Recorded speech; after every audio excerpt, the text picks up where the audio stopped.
or we studied in the last class? Tidal volume ये सब कर लिया, टाइडल कैपेसिटी भी। Alveolar Yes. वेंटिलेशन। हाँ हाँ हाँ, क्या होता है जरा बताओ तो। एल्वियोलर वेंटिलेशन बच्चों बताओ मुझे। Air involved in gases.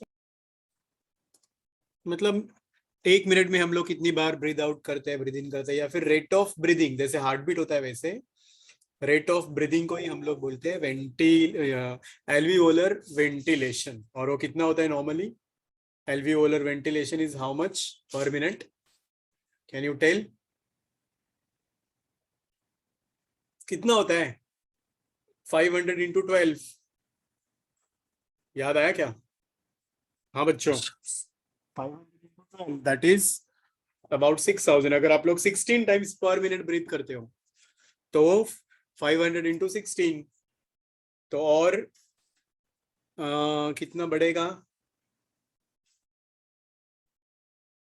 500 into 6, so that will be कितना होता है मल्टीप्लीकेशन 500 इंटू 16 का? 8000 होगा इसीलिए 8000। 8000, हाँ 8000 बन जाएगा। सो that is a normal rate of breathing. अच्छा, ये जो कल हमने पढ़ा था इसमें किसी को कोई डाउट है क्या? Anybody has got any doubt about this topic we studied yesterday? ये सब वैल्यूज आप लोगों को समझ में आया? 4 कैपेसिटीज है और 4 वॉल्यूम्स है। वॉल्यूम्स इजी इजी है, ऑलरेडी हमने पढ़ा था। कैपेसिटीज भी आप लोगों को याद रखना है। एंड मैंने एक फोटो भेजा था आप लोगों को, if you have seen that after lecture, how to remember those capacities and volumes. Teri and Teri wife was the mnemonic to remember that. Did you all see it? बोलो बच्चों, आप लोगों ने देखा वो कि नहीं देखा? आशना, saw or not? Yes sir. समझ में आया क्या? Increasing Yes. Capacities, decreasing capacities.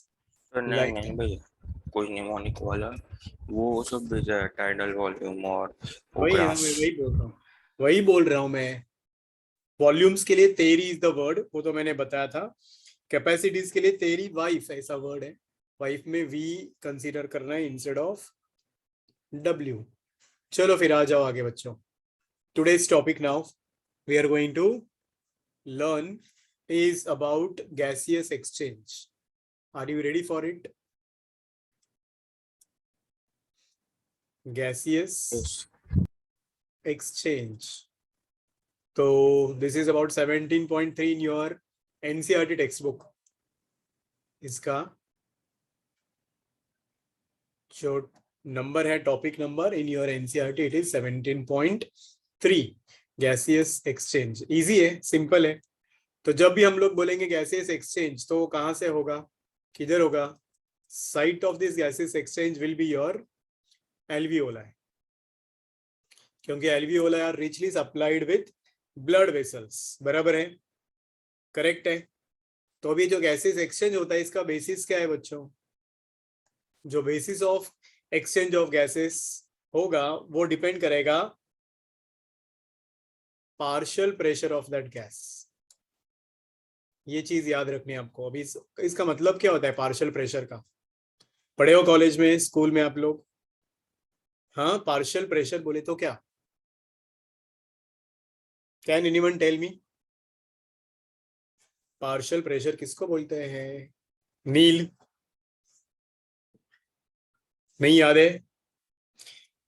Partial pressure is the pressure exhibited by one gas in presence of another gas.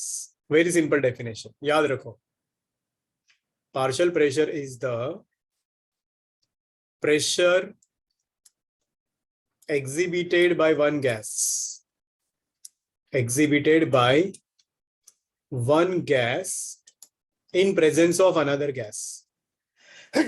Sorry, in presence of other gas. समझ में आया डेफिनेशन बच्चों? और इसको लिखते कैसे हम लोग? अगर ऑक्सीजन के लिए लिखना है तो इसको हम लोग लिखेंगे PO2. This is partial pressure of oxygen. How do we write it? PO2 for partial pressure of oxygen. और अगर कार्बन डाइऑक्साइड के लिए लिखना है तो, हाँ बच्चों, it will be PCO2, PO2. partial pressure of carbon dioxide. समझ में आया ये? अब ये जो एक्सचेंज होता है ये 3 मेम्ब्रेन से होता है. When you talk about ये जो एक्सचेंज होता है वो डिफ्यूजन मेम्ब्रेन से होता है.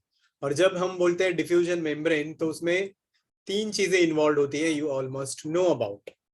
कौन सी 3 चीजें हैं वो सुनो. डिफ्यूजन मेम्ब्रेन, उसका एक डायग्राम है आपके एनसीईआरटी में, एक सिंपल डायग्राम है और इसमें 3 चीजें इन्वॉल्व होती है. सबसे पहली चीज क्या होगी इसमें? That will be your diffusion membrane में सबसे पहले होगा squamous epithelium of alveoli. The lining of alveoli is made up of squamous epithelium, single layer. Squamous epithelium एक होगा जो आपके alveoli को लाइन करेगा. This is 1 layer. दूसरा आता है अभी इसके बाद में एक बेसमेंट मेम्ब्रेन होता है जो नॉन सेल्यूलर होता है. सो बेसमेंट मेम्ब्रेन, क्योंकि स्क्वामस एपिथेलियम एपिथेलियल टिश्यूज है and epithelial tissues always rest upon basement membrane. So there will be a basement membrane जो कि नॉन सेल्यूलर होता है, किसी सेल्स का नहीं बना हुआ रहता है, याद रखो ये. और तीसरा मेम्ब्रेन जो होता है उसका नाम होगा endothelium. What would be this endothelium? Can you tell me this? बोलो बच्चों, एंडोथेलियम कहाँ होता है? याद है क्या किसी को? Come on children, open your mouth. Capillaries का lining. Endothelium is nothing but what, जो आपका ब्लड वेसल्स है, जो आपका कैपिलरीज है, उसका लाइनिंग को हम लोग बोलते हैं एंडोथेलियम. याद रहेगा बच्चों? प्लीज टेल मी कहाँ कहाँ कौन सी चीजें होती है जब भी हम लोग ये मेम्ब्रेन बोलेंगे तो. कौन सा मेम्ब्रेन है ये? Diffusion membrane. Always you should remember that diffusion membrane consists of 3 walls या 3 layers हम लोग बोल सकते हैं. और ये आपके डायग्राम टेक्स्ट बुक में डायग्राम है. Can you all see in your NCERT text book जो मैंने नंबर बताया, यूनिट नंबर, उसमें देख लो. I will also share the image, no worries, don't worry, I will show you the image I have. Diffusion membrane of the lungs, NCERT वाला diagram देख रहे हो आप लोग? आपके सामने है क्या? Visible everybody? हाँ बच्चों? Yes sir. Followed that.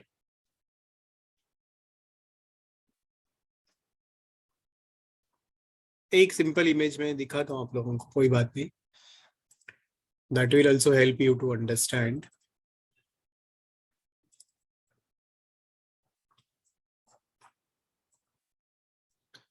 Last time वाला टॉपिक सब लोगों को समझ में आया था ना? वो कौन सा वाला टॉपिक?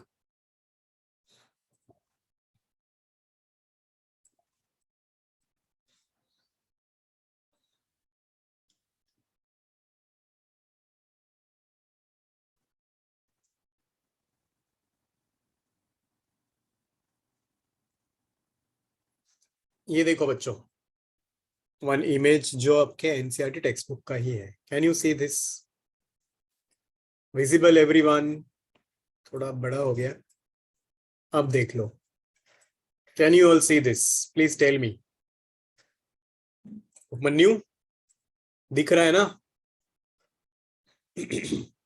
Yes hello. सर. हाँ, तो इसमें क्या क्या है देखो. अभी सबसे पहले there will be lining of alveoli. ये रहा लाइनिंग ऑफ एल्वियोलाई, इसी को हम लोग बोलते हैं स्क्वामस एपिथेलियम. तो this is 1 membrane, squamous epithelium.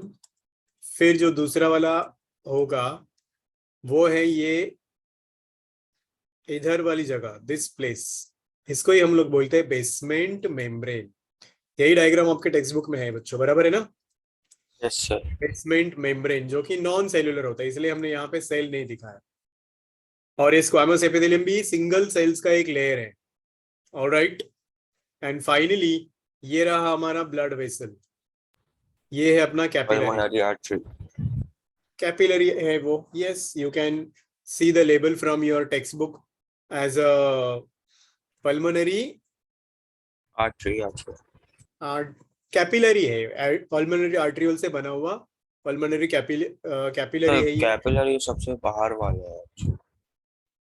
अरे ये पूरा कैपिलरी का वॉल ही है बच्चा, this is what double layer, ऐसा कैपिलरी है ना ये। तो ये एक वॉल इधर है, एक वॉल इधर है, समझ में आया कि ये देखो एक इधर है वॉल जो बेसमेंट मेम्ब्रेन के ऊपर रेस्ट कर रहा है, और दूसरा वाला इधर है, और बीच में ये है ना, these are blood cells, these are all RBCs and all. Can you see the labels? ये आपके आरबीसीज हैं, ये ब्लड होगा अंदर। Did you get this? तो third layer will be your this, इसको हम लोग एंडोथेलियम बोलते हैं। कुछ पल्ले पड़ा बच्चों, प्लीज टेल मी। एंडोथेलियम मतलब ये वॉल, तो एक इधर लेयर है, एक इधर लेयर है, सो डबल लेयर का ब्लड वेसल है। तो I hope you all understood. तो जो एक्सचेंज ऑफ गैसेस होगा बच्चों, वो हमेशा हायर कॉन्सेंट्रेशन से लोअर कॉन्सेंट्रेशन में होता है, ठीक है? So here is the exchange of gases, like if you say this is O2 enters in, this is CO2 goes out, and then it will be exchanged here with the blood. Is this clear? ये diagram सबको समझ में है? ये तीनों labels, alveoli का wall होगा squamous epithelium, basement membrane बीच में, और कैपिलरीज का वॉल होगा एंडोथेलियम दोनों साइड में, एक ये साइड में, एक ये साइड में। बोलो बच्चों, क्लियर है सबको? तो जो एक्सचेंज ऑफ गैसेस होगा वो हमेशा हायर कॉन्सेंट्रेशन से लोअर कॉन्सेंट्रेशन में होगा। क्या होगा बच्चों? जो एक्सचेंज ऑफ गैसेस होगा वो हमेशा ज्यादा से कम की तरफ होता है, ठीक है? ये ऑक्सीजन यहाँ अंदर आया, यहाँ फिर ये ज्यादा है ऑक्सीजन, तो वो ब्लड में जाएगा। ब्लड में टिश्यूज में से CO2 जो आया था वो यहाँ पे आएगा, मतलब यहाँ हाईएस्ट से लोअर, फिर वापस एटमॉस्फेयर में जाएगा। By the way, do you all remember what is the concentration of oxygen and carbon dioxide into the atmosphere? कितने लोगों को याद है? ऑक्सीजन का 20 to 21% और carbon dioxide 0.03। Very good. So atmosphere में बच्चों जो कॉन्सेंट्रेशन ऑफ O2 और CO2 होता है वो कितना होगा? दैट इज, ऑक्सीजन होता है आपका 21%, है ना? Oxygen is 21%, and how much is carbon dioxide? 0.003। 0.03 नहीं है, 0.3% है। एम आई क्लियर बच्चों? Please tell me. और ये यूनिट होगा इसका mmHg, 0.03%। अच्छा, ये अगर हम लोग प्रेशर वाइज मेजर करेंगे तो, अब ये परसेंटेज है, अगर हम लोग प्रेशर मेजर करेंगे ये कितना होता है, तो आपको याद रखना है how much is the pressure of the oxygen in the atmosphere. आपको पता है क्या? 159 मिलीमीटर ऑफ मर्क्यूरी। याद रहेगा ये आपको बच्चों? Please tell me. 159 mmHg।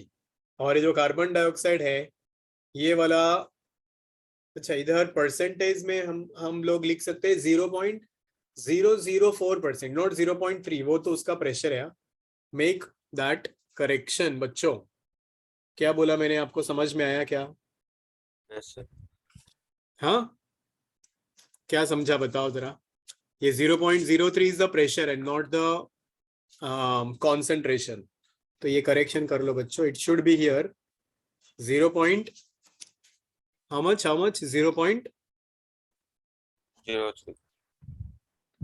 Confirm करो how much it is। 0.3 है शायद, एक सेकंड चेक कर। नहीं 0.04 होना चाहिए, चेक करो एयर में।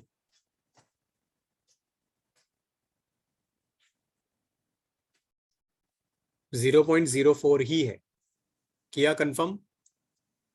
गूगल करो, concentration of carbon dioxide in the air 0.04% है, और अगर हम लोग प्रेशर वाइज मेजर करेंगे तो it will be 0.03। 0.3 mmHg। Sir 0.04.1 बस बस बस वही है, हो गया, याद रहेगा ये। एटमॉस्फेयर में परसेंटेज होता है 21 एंड 0.04, प्रेशर होता है 159 mmHg और 0.03 mmHg। लर्न हो गए ये वैल्यू सबको, मतलब बहुत कम कार्बन डाइऑक्साइड है, बहुत ज्यादा ऑक्सीजन है। समझ में आया क्या? चलो एक सिंपल आपको एग्जांपल बोलता हूं, कंसीडर दैट। क्या एग्जांपल? जैसे आपका ये स्कूल है मान लो, अब इस स्कूल में आपके ये रहा आपका क्लासरूम, ठीक है, ये आपका क्लासरूम है, ठीक है। तो here there are many students in your classroom, सब लोग ब्रीदिंग कर रहे हैं, सब लोग ब्रीदिंग कर रहे हैं, तो ऑब्वियसली यहाँ पे सब लोग कार्बन डाइऑक्साइड रिलीज करेंगे, तो यहाँ ऑक्सीजन क्या होगा बच्चों?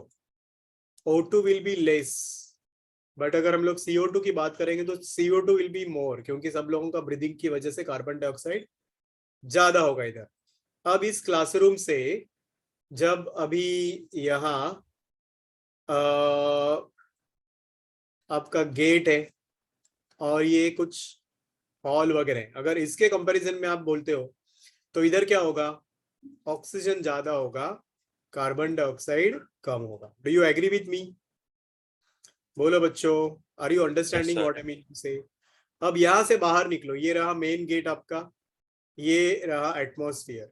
तो जब हम लोग एटमॉस्फेयर की बात करेंगे तो एटमॉस्फेयर में क्या? ऑक्सीजन सबसे ज्यादा, कार्बन डाइऑक्साइड सबसे कम। Is this clear to you people? Please tell me now. sir. क्या ये आप लोगों को समझ में आया? आशना बताओ जरा, हाँ ना कुछ तो। Yes, sir. समझा कैसे हो रहा है? अभी देखो, एटमॉस्फेयर से आप क्लासरूम में जाओगे तो ऑक्सीजन कम होता जा रहा है, देखो इधर, यहां से यहां जाओगे तो कम ऑक्सीजन है, यहां से यहां जाओगे तो बहुत कम ऑक्सीजन है। CO2 का कैसा हो रहा है? CO2 यहाँ सबसे ज्यादा है, यहाँ थोड़ा कम, और सबसे कम यहाँ। So it is like this, you can remember.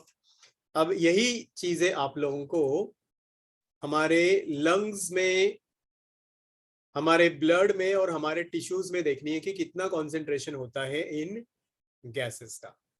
So are you ready for it बच्चों? क्या आप लोग तैयार हो पढ़ने के लिए? Please Yes, tell me. sir. चलो फिर पढ़ते हैं। तो एक चीज याद रखनी है कि कॉन्सेंट्रेशन ज्यादा से कम की तरफ जाएगा, ठीक है बच्चों? एक चलो अब इसी से रिलेटेड आपके टेक्स्ट बुक में एक डायग्राम दिया हुआ है, उससे हम लोग पढ़ते हैं अभी ये कॉन्सेंट्रेशन कहां से कहां कम होता जाएगा। Are you ready for it बच्चों? Please tell me. Yes, देख sir. रहे हो आपके टेक्स्ट बुक में एक डायग्राम है, इज इट देयर और not? I doubt about it, है नहीं है, बट कोई बात नहीं, I will help you with it. और इस डायग्राम पे क्वेश्चन आएगा, मतलब डेफिनेटली आएगा। ये डायग्राम की बात कर रहा हूं मैं, दिख रहा है क्या आपको कहीं? हाँ बच्चों, हेलो बच्चों, बोलो, मुझे बताओ। It's not there in your text book right? Sir है टेक्स्टबुक का एक सेकंड। हाँ तो चलो पढ़ लो अभी इसको ही। चलो इधर, ये जो मटका दिख रहा है आपके सामने, ये मटका मतलब आपका एल्वियोलस है। क्या है ये? लंग्स है, ठीक है। इस लंग्स में हवा आ रही है एटमॉस्फेयर से, मतलब इंस्पायर्ड एयर है। Obviously will talk about inspired air. यहाँ पे oxygen mainly we will inhale, right? तो अभी ऑक्सीजन का परसेंटेज हम लोगों ने ऑलरेडी पढ़ा था, कितना था? 21% ऑक्सीजन इज देयर।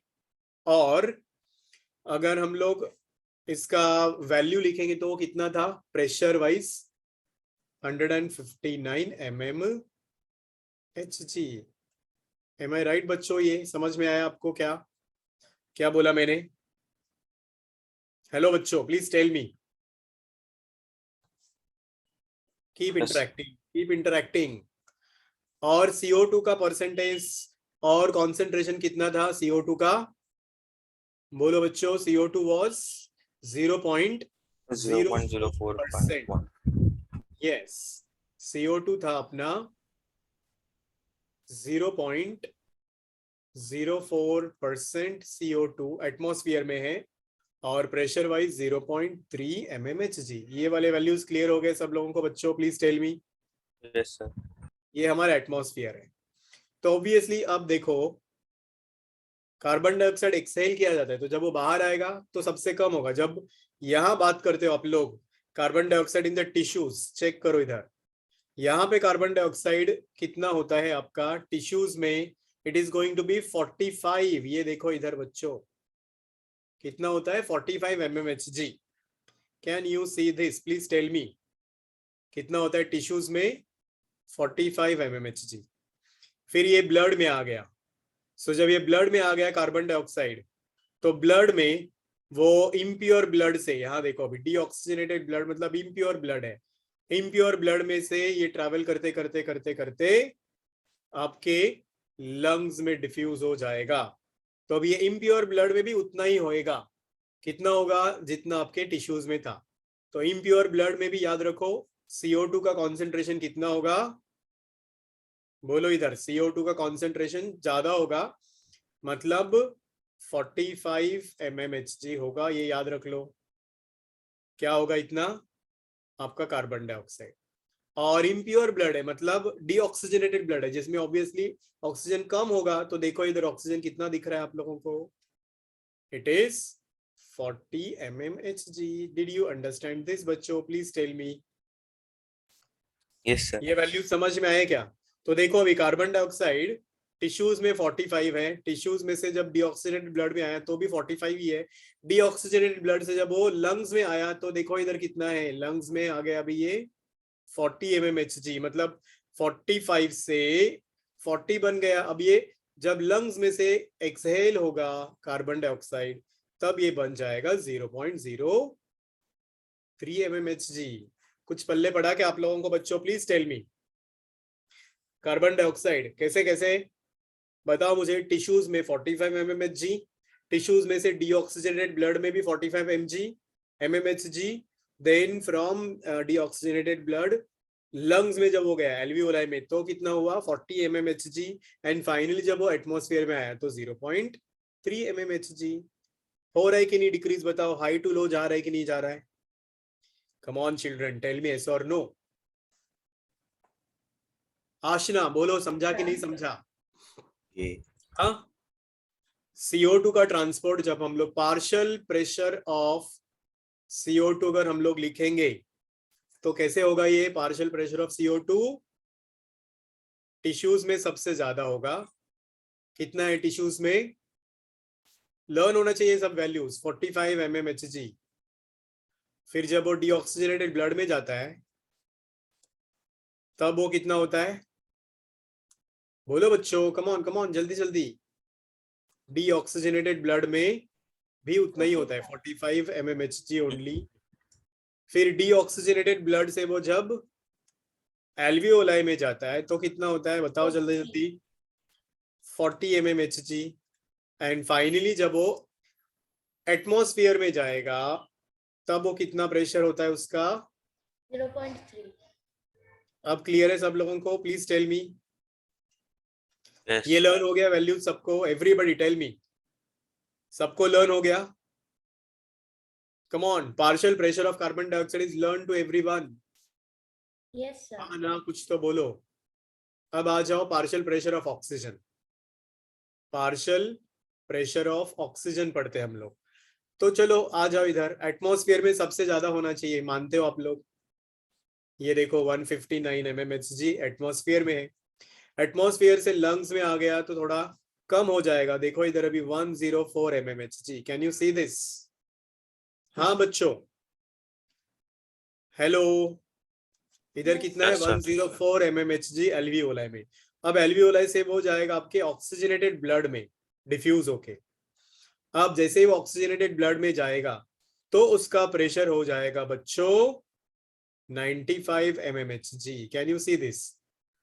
ये याद रखो, ये इसका है ब्लड प्रेशर सिस्टमिक सर्कुलेशन का। तो जब हम लोग सिस्टमिक सर्कुलेशन बोलेंगे या प्योर ब्लड का सर्कुलेशन बोलेंगे तो उसमें आपका O2 कितना रहेगा?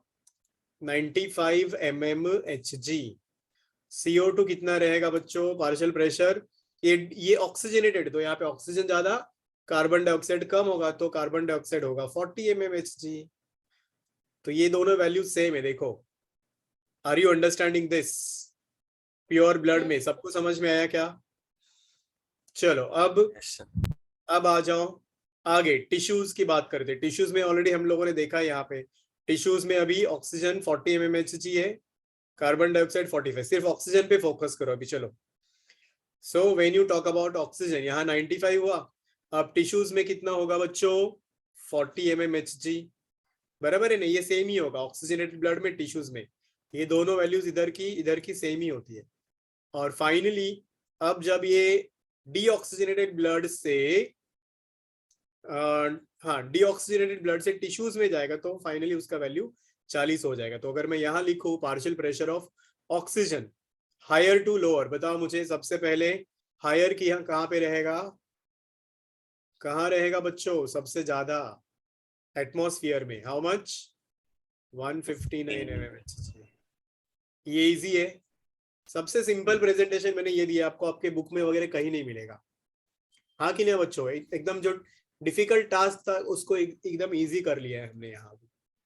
दूसरा बताओ, चलो उससे कम वैल्यू है 104, कहाँ पर है ये 104 वाला पार्शियल प्रेशर? Alveoli. एल्वियोलाई में। How much is it? 104 mmHg। चलो एल्वियोलाई से ऑक्सीजनेटेड ब्लड में आ जाओ। ऑक्सीजनेटेड ब्लड में कितना प्रेशर पढ़ा हमने? 95.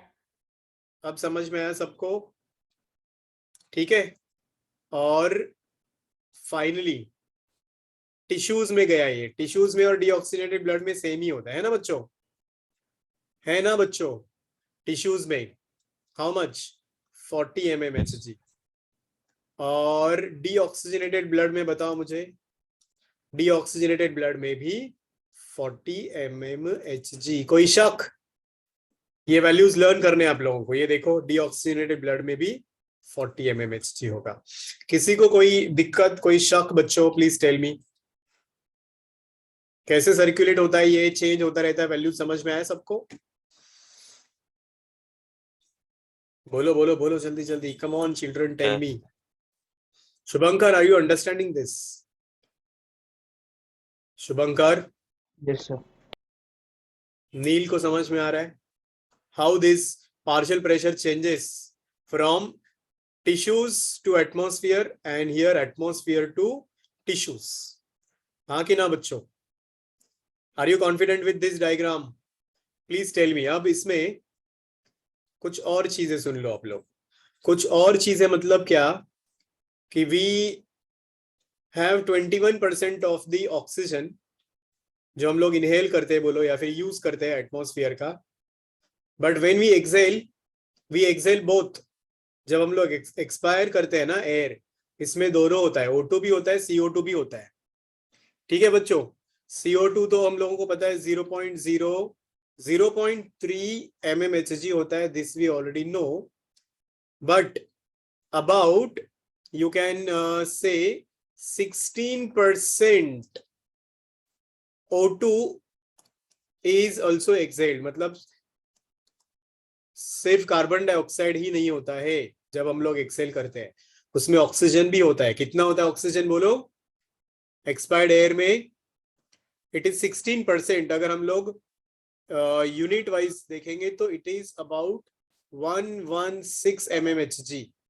ये वैल्यू आपके बुक में वगैरह नहीं है, याद रखो। This much amount of oxygen is also excelled. मतलब 21 में से एक्चुअली कितना यूज हो रहा है बोलो? 5%। हमारी बॉडी कितना यूज कर रही है बोलो बच्चों? Are you understanding this? Only 5% oxygen we are using, rest is exhaled, it is given out of the body. और यही रीजन है जब हम लोग CPR के बारे में पढ़ते हैं। आप लोगों को पता है CPR?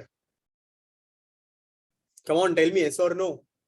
CPR मतलब माउथ टू माउथ ब्रीदिंग जो देते हैं, इलेक्ट्रिक शॉक लगा किसी को, या दोज पीपल हु सिंक और they get drawn in the water, पानी में डूब जाते हैं, उन लोगों को CPR देते हैं, माउथ टू माउथ ब्रीदिंग देते हैं, पता है ना, तो वो ऑक्सीजन उन लोगों को जाता है ना, वी हैव ऑक्सीजन, है ना, एक्सेल वाला ही ऑक्सीजन हम लोग उनको देते हैं, मानते हो आप लोग ये?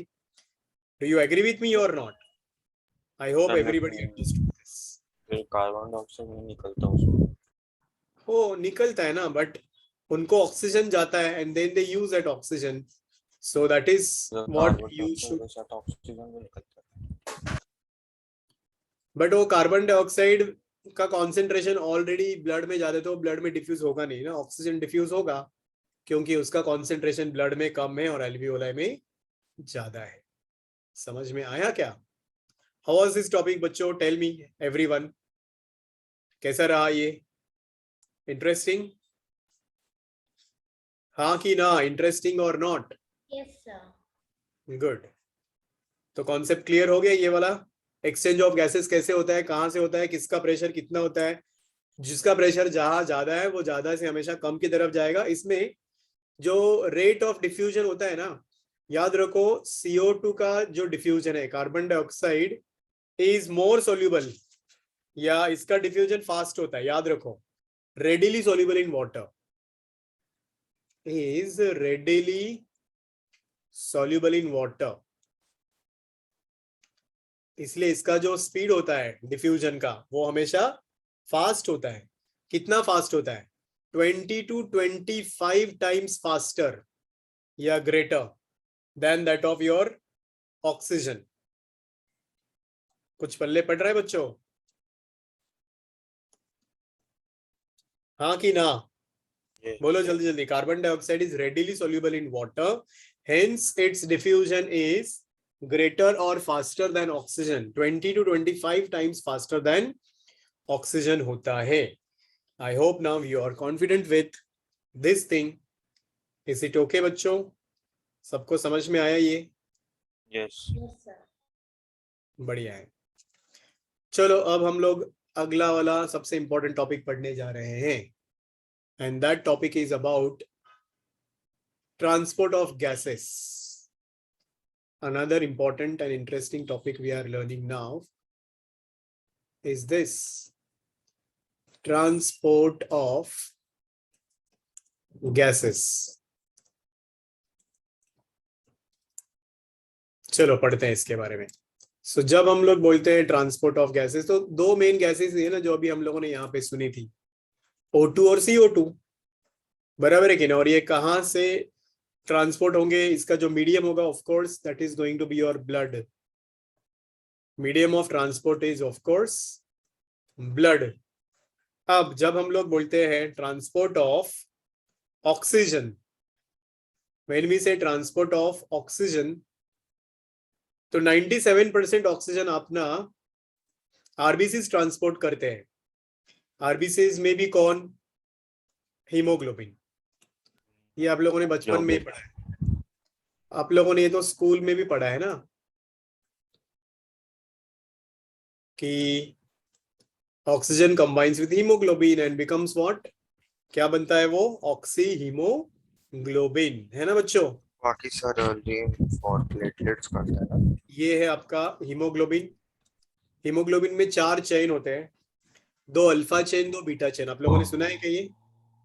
hemoglobin is a conjugated protein, it has got 2 alpha chains 2 beta chains, तो इसका एबिलिटी होता है 4 ऑक्सीजन को कैरी करने का। we'll talk about one interesting thing about it।